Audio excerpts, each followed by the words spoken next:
Ils n'étaient pas très nombreux, à peine 50 personnes venues dire non à l'extraction de sable en baie de Lannion.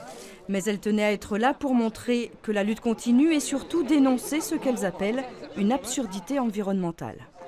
On extrait à peu près 100 fois plus que la capacité de renouvellement. Dans ces conditions-là, c'est une prédation, mais qui est intolérable dans l'environnement et qui ne permet pas à l'environnement de se reconstituer. Si tout va bien, l'extraction commencera en septembre. Un navire de ce type prendra position à quelques kilomètres des côtes bretonnes et pompera au total près de 4 millions de mètres cubes de sable durant les 15 prochaines années.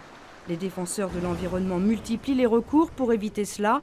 Leur seul espoir aujourd'hui, que les préfets refusent d'arrêter une date de début de travaux, étant donné la faiblesse du dossier de la compagnie chargée de l'extraction.